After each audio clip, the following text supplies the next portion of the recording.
Welcome back. We are so excited for today's episode on the future of the paralegal profession. AAfPE's podcast, Legal Luminaries, shines a spotlight on the insights, trends, and voices shaping the future of the paralegal education and legal profession. Legal Luminaries is designed to connect you with thought leaders, innovators, and trailblazers in the legal field. With me today is my co-host and fellow paralegal educator, Kelli Radnothy. Our guests today are Paige Beatham, the president of AAfPE, and Doug Lust, the founder of the National Society for Legal Technology. Today's discussion will center around the future of the paralegal profession, and who better to hear from than Paige and Doug. So let's dive in. So, as leaders of organizations directly focused on educating the future paralegal workforce, how do you see technology most impacting the paralegal profession? Let's start with you, Paige. Sure. So, when we talk about the legal profession, I think there was a day that we thought, oh, technology and how do we integrate technology? The reality is today we know technology is integrated at every single level. We no longer have to be selling, oh, you need to learn about technology, you need to do these things. It is so integrated into our everyday life that now we're at the point that we say, okay, what is the next new technology and how do we plan for that?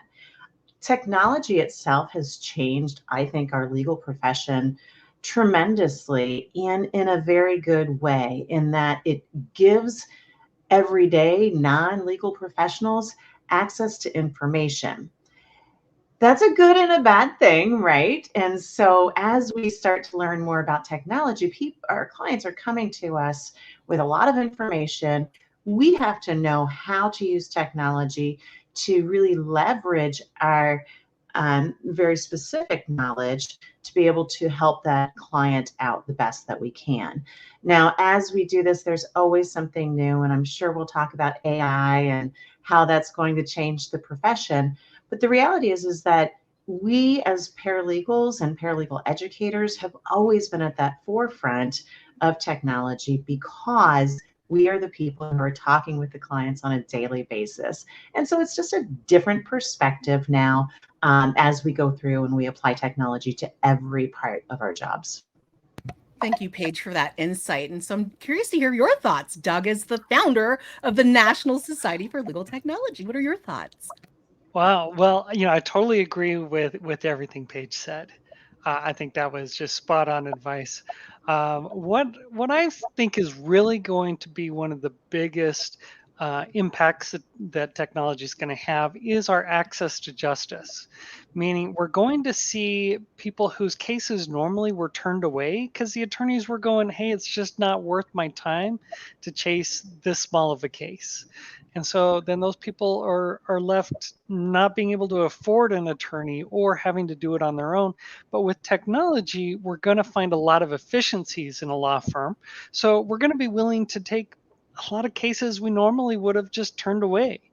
And so that fills a huge gap in the legal need. We're also going to see self-represented litigants using technology to assist their role as they go through and file their own small claims actions. And in essence, they're not left without guidelines and advice on how to handle things, even though they're self-represented. We're also going to see law firms be able to punch above their weight is really what it's going to be. It used to be, if you were a big client, you had to have a big law firm because you needed that fleet of paralegals outside your door and that fleet of attorneys. And now you can take on cases, and with the use of technology, one or two paralegals can do the tasks that used to require 20 paralegals to do. So now we're going to see cases go a lot faster. We're going to see smaller firms get bigger cases. We're going to see bigger firms take on smaller cases that they would have turned away. So it's really going to do a lot for access to justice. Doug, I totally agree, and I love that unique perspective that you bring up through those points. As you know, AAfPE's primary audience is comprised of paralegal educators, right? So, what do you believe, from your perspective as a leader in this, legal tech space, are the top 5 things that paralegal educators can do to keep up with these fast-paced changes in technology, but also incorporating this into our courses? And I'm just going to go further to that, because once you talk about that, I want to see if there are any tips. So we'll go into the tips, but back to what do you think are these top 5 things that, as paralegal educators, we can incorporate into our courses? Okay, well, great question, Kelli. I'm a paralegal educator myself. I teach at 4 different institutions across the U.S. I teach in New York. I teach in California. I've taught in Utah. So I've seen a lot of different areas and the needs that are out there in a lot of different paralegal markets. So, with that in mind, I guess, first, I would probably tell programs to require tech usage in every course. Get out there, use it, make your students use it. If there is a software program associated with what you're teaching, use that, require your students to do it. Don't have them doing things by hand when there's something that could be automated. Because in a law firm, we're not going to hand generate a table of contents. We're not going to hand generate a table of authorities. We're going to auto generate all of that. And so teach your students how to use styles when they're taking notes. Teach them how to do auto numbering, and just get them using tech everywhere. My second tip would probably be look forward, not backwards. It's a phrase I like to use. And so instead of always looking back to, here's how we did this 10 years ago, and I have to teach it because this is how I did it 10 years ago, you have to let go of that. You have to be thinking, okay, these people we're teaching, their career won't start till next year, won't start till 2 years from now. We have to be thinking, what will they need in 2 years when they graduate? That's what we need to prepare them for. And so always be thinking about what is coming and teaching them what they're going to need, not what they used to need 10 years ago. It requires a lot more as an educator. You've got to constantly be refreshing your syllabus. You can't be holding on to the same course shell that you've been using for the last 6 years. And as educators, man, we like doing that, right? Because nobody wants to rebuild a whole class from scratch. But yeah, sometimes you've really got to always be looking forward. Is this still good material? Is this still going to be good material next year? So that's kind of a good tip. Number 2. Number 3, I'd probably say tech is not just a class, it's a lifestyle. And so you need to be having a tech class. One, if you're an educator, it must be a required course. It is not an elective anymore. And so it must be required out there. But remember, it's everyday life is technology. And so have your students use you know time and billing software, track their homework hours, gets them doing things, gets them using technology on a regular basis, gets them doing things, put all of their homework in there, put their modules into those, require them to submit a bill to you every week in class as to, here's the homework hours, here's my class attendance hours. Put that all into there, get them using the tech, get tech into their lifestyle. Number 4. Oh, sorry. I would just say, I'm just going to interrupt you because it was Hey, kind of that's a fine. twofold question. I'm asking for 5 tips, but Sure. I also, to kind of piggyback on that question, maybe we look at do you have any tips for paralegal educators Sure. that maybe have trepidation about all of these changes in technology, changes that impact their mode of operation and our existing, like you said, workflows that are based on how we've historically been doing things? Okay, I deal with that every day as I'm bringing in new programs, teaching them how things work here at the NSLT. That's their first thing is they're going, well, I just don't know where to start. I just don't know what to change. They don't, they're like standing at the side of the pool looking at it going, well, I don't know if I should get in over here. Do I want to get in over there? Should I diving board? Should I slide in? And you're just get in the pool is the first thing. Doesn't matter where, once you're in the pool, you can adjust and change, but get in the pool is the first thing is, embrace change. It's tough, and yeah, you're going to have one semester where you feel awkward and you feel like things are in flux, but it's one semester. It's one class that's going through this. You're going to get through it. It's going to go on. Just embrace this and go, you know what? I'm learning. Biggest thing really though, and I tell everybody, this is the key. Keep educating yourself. That's the key. And you can't teach something if you don't understand it. Absolutely. You can't change your class if you don't know how you should be changing your class. Read books, 10 webinars, go to sessions at AAfPE. There's tons of them on tech, and this upcoming conference won't be any different. There's a lot of great courses coming that I'm excited to sit in on and take things back to my program with. And so you have to keep educating yourself. You can't just sit back and go, I know everything. I've been doing this for 20 years. I'm good. No, I mean, my reading list from summer is huge. And I'm probably one of the top in my field, and I'm only there because I keep educating myself. Right. It's important, very important. Mm-hmm. Can I piggyback on that too? And it is 100% everything that Doug has been saying, but I will add, and perhaps he's being too modest to add, use the resources that you have. We have resources like the NSLT and their tech talks, and become aware by using those resources. The NSLT has been very generous in terms of how you go about, with these tech talks. How do you go about finding information? What's the new thing? How do I implement that? And having those conversations. So use those resources. It's just been an invaluable resource for me as an educator as well. Thanks for that, Paige. Doug, did you have anything else you wanted to add in terms of any of your top 5, for paralegal educators to keep up? It's like Paige said, use your resources.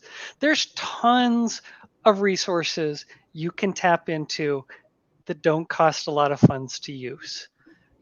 As she mentioned, our tech talk, we do it every quarter. It's instructors from all over the United States come together, and everybody talks about things that they're seeing in the market.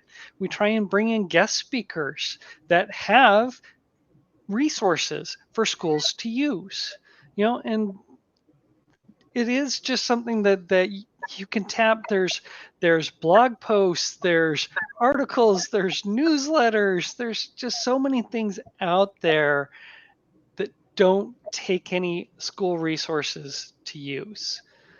So get out there, explore things, and you can learn a lot just using internet searches. So those are all wonderful tools. Don't be afraid to use them. Yep. I love that. I love it's almost like the quotable thing from you today, Doug, was tech is a lifestyle. I love that so much. So I have a question for you, Paige. You've been just such a phenomenal advocate for providing resources to our AAfPE community. And you've even reached out to other organizations and collaborated on projects touching on topics such as access to justice, as Doug brought up, and behavioral health, and even National Paralegal Day. So I'm curious to hear about what your hopes for the future of the profession are. If you could share about that. Thank you. Yeah, I've worked really hard to make sure that AAfPE has a seat at the table for all of the different organizations and even on a state level who are considering things like licensing of paralegals, education is the foundation. And without a voice, people don't know. They're going to law schools to find out what a paralegal educator does, and that's not the same thing. So I've worked very hard to make sure that AAfPE is at the table for these conversations. And one of the things I'm very proud of is that AAfPE got everybody, all of the National Paralegal Association leadership together, and we now meet monthly. We call it the summit because we don't have a real name. It's, we just all come together to work collaboratively. And that's a change in the environment of the paralegal profession. There have been associations where there's been competition and some repetition of what we do to enhance the profession. And now we are working collaboratively. And my hope for that is that we really solidify the paralegal profession in the legal ecosystem, and so that everybody, the public, is aware of how and what a paralegal does and doesn't do, so that they know and that they can take advantage of those opportunities to work with a paralegal. I cannot emphasize enough that, as Doug had pointed out, the opportunities for access to justice. There are plenty of cases out there. Law firms have traditionally not accepted that some cases, some particular types of cases, and some of this movement in the profession has really opened that door. And that AAfPE needs to be part of that conversation. How are we training our paralegals to be able to meet and to bridge that gap in access to justice? And so having a voice and a seat at the table has been one of the biggest and really most exciting things that I've been participating in. And then bringing it back to the membership to make sure that the membership knows and can then incorporate that into their curricula so that we are meeting those needs. We now have the opportunity. Let's make sure we shine as educators in that position.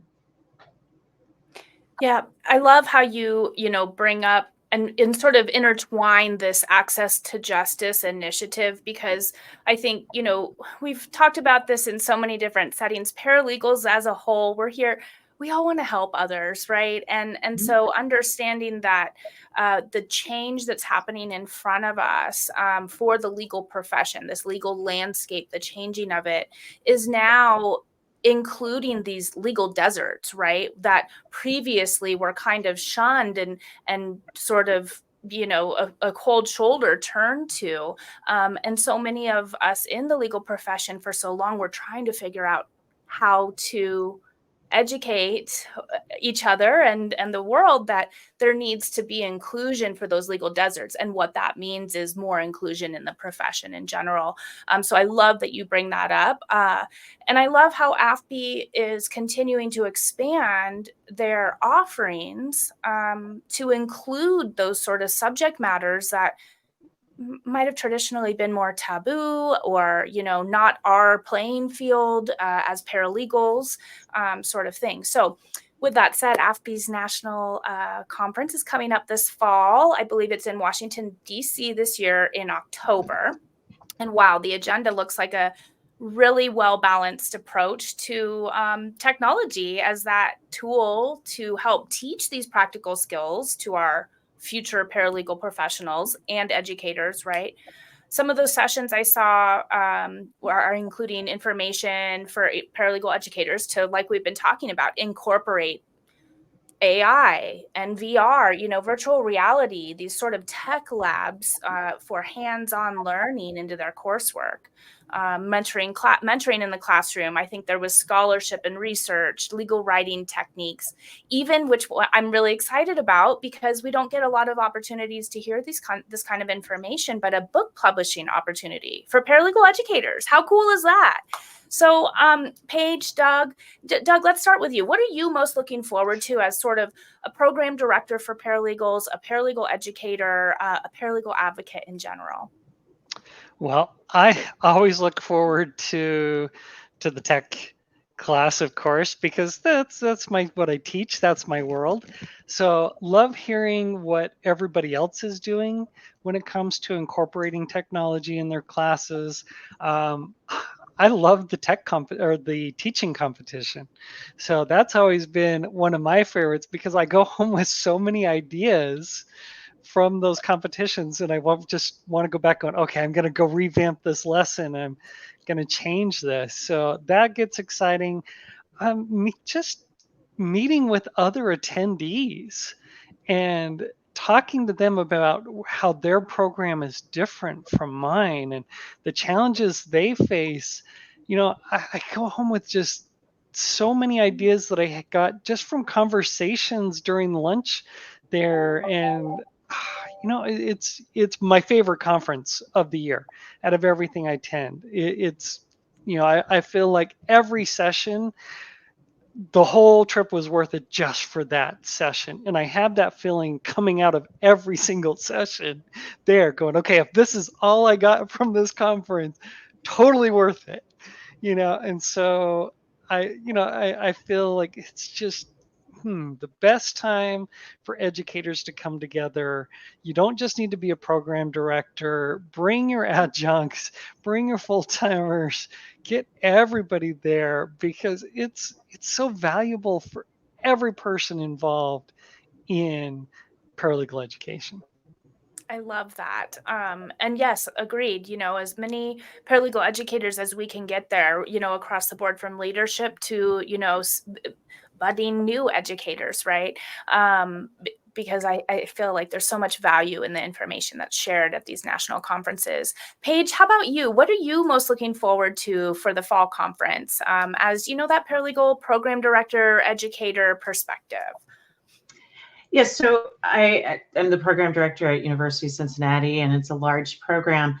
And every time I go to a conference, I learn something, much like Doug was saying, just this little nugget that I go, why are we not doing that? Oh my gosh, that's genius. Or I can sometimes commiserate with another program director to say, oh my gosh, how are you handling this? What are you doing? Those are the kinds of things that I really just truly appreciate about the conference, is that ability to come away with some little nugget that I can implement the next day or that day. I have absolutely learned something, and while I'm learning it, changing my course as they speak, because I'm so excited about it. So those opportunities for those who are program directors, I love having the ABA there because our ABA approval is so important, but it can be complicated. And so our staff from the ABA will be there. They're doing 2 sessions, but they also have a resource room where you can just go in and say, please help me. And they're so generous in that they don't hold it against you and say, oh, Paige asked about this, we better double check that. That's not what they do. They're really generous in their information and their willingness to help. So the ABA being there is a wonderful resource. And certainly not last or least, but having our vendors there. It is so important when you talk about learning about technology or any of our resources. Our vendors come to support us as paralegal educators, but we can learn so much from them individually. And so I love it. Doug, you probably don't remember this, but I remember the first time we met. You were still in law school, and I was like, dude, what are you doing? You're crazy. What are you doing? But really had a really good conversation about what technology is and where he was taking this in the future. And sure enough, now he has this amazing resource for us. But talking with those individual or those vendors individually is so important, making those connections so that when I go back to my program and I say, what was that? Or how can I get this implemented? I have a person I can actually personally contact and say, hey, Doug, I met you at the AAfPE conference, really want to work together. And I've just really been able to make great programmatic changes and improvements through that.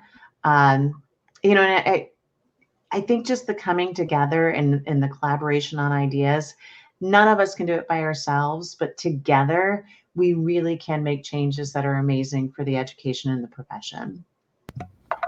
Another quotable moment from Paige Beadham, our president: connection and collaboration. I love this. I feel like everyone has a Doug Lusk story. Because, Doug, you'll remember at last year's conference, this very podcast, Legal Luminaries, you will recall, we were the bad children in the back, right? During the networking session, we just talked for over an hour, right? Yeah. And all of a sudden, the Legal Luminaries podcast was born. Again, thank you for your team's incredible post-production work on this podcast. It wouldn't be possible without that. So yes, to Paige's point, connection and collaboration. Those I would definitely say are highlights of attending AAfPE's conferences. And I too find AAfPE's conferences to be one of my top conferences that I love to attend every year. So hopefully we'll see you all there. But I do have a question for you, Doug, because you are someone who clearly demonstrates a passion for providing high quality resources and education to our AAfPE community, including our paralegal students. So what opportunities do you see for the next gen paralegal professionals, and how do you see legal tech and tech in general shaping these opportunities? You already mentioned access to justice, but I'm curious to hear above and beyond that as well. Okay, well, technology is gonna change the way that we practice. I mean, you think of AI, and the first question everybody asks me is AI taking my job?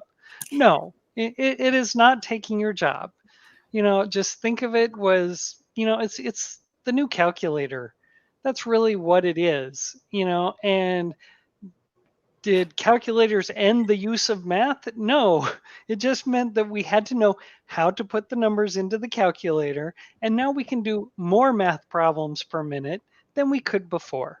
We still need people to push the buttons and figure out all of the math problems. So learning how to use the new calculator, AI, is going to be what really changes and shapes our opportunities as a paralegal. For several years, we've been talking about the paratechnical, and that was a paralegal who understood tech.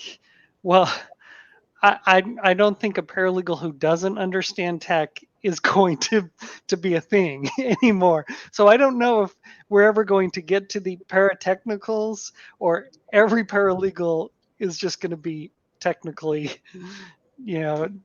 trained. And so that's big change, is embrace that new calculator, learn how to use it, play around with it, try and break it. That's how you learn how things work. First thing I do when I get a new toy is I figure out, how do I take it apart and how do I destroy this? And I get a lot of software companies calling me going, okay, will you take a look at our program? And I'm thinking, okay, sure, send it over. The first thing I'm going to do is try and break it and try and get it to do things it shouldn't do, because that's how I learn how to understand it the best. I want to know, well, what are its limitations? So as paralegals, we have to start thinking that way, as to, here's our new toy, what do we do with it, what are my limits with it, how do I break this thing, because then I know what not to do with it. And technology is really just going to push us to that new level of being a paralegal. We saw the same thing come with online legal research. Everybody freaked out, going, wait, but that's what paralegals do, is research, and now it's all going to be automated. And no, we still do all the research. We just use it pushing different buttons instead of running from book to book. Going to be the same thing. It's just going to be a change of duties. We're still going to be needed every day to participate. We're still going to have jobs, still going to be out there. If anything, paralegals will have more jobs than they've ever had before. That's really my prediction, is that law firms start hiring more of them than they've ever had employed before. So I think paralegal education is really going to see a new renaissance with this change in technology, with this access to justice change. We're seeing states starting to come in and do licensing for paralegals and allowing them to do more than we've ever done before. So it's a great time to be in paralegal technology paralegal industry, because so much is happening and changing all around us.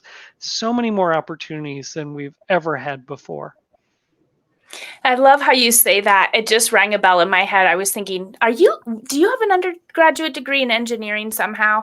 Because it sounds, my father's an engineer, and he takes everything apart, everything. I mean, cars he takes it apart because he had to know how to put it back together. That was his thing, So it sounds to me, we need to be like we're legal engineers is what we are, right? Like legal career architects, or whatever it may be. But I love, looking at it from all those different perspectives of sort of the interdisciplinary skills that actually really apply in the legal arena, and how paralegals are really something special, no matter technological tools or not, right? So, Paige, did you have anything you wanted to add in there about like our next gen paralegal professionals and how we continue to expand on providing quality and valuable resources to those educating our next generation of paralegals?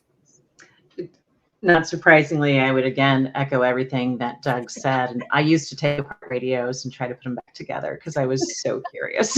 I didn't know how that was coming out. So still not sure how that actually works. But yeah, as far as the next generation of paralegals, I think we are at a really good point in the paralegal profession where we are starting to define that for ourselves. And that's exciting.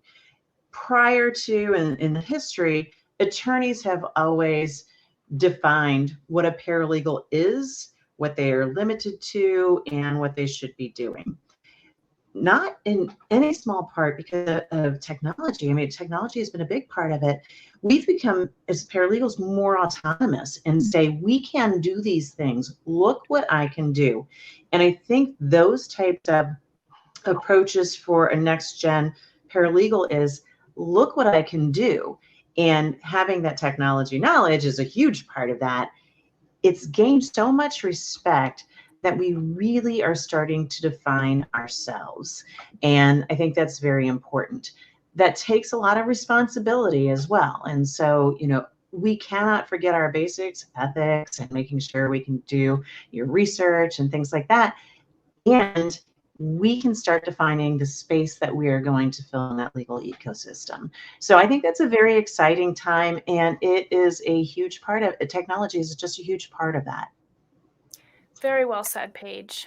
I really, thinking of it from that perspective of we are defining ourselves, our profession, our pathways now. And I love that is making an impact across the whole legal landscape. So Paige and Doug, thank you so much for joining us today and sharing your incredible experience and insights.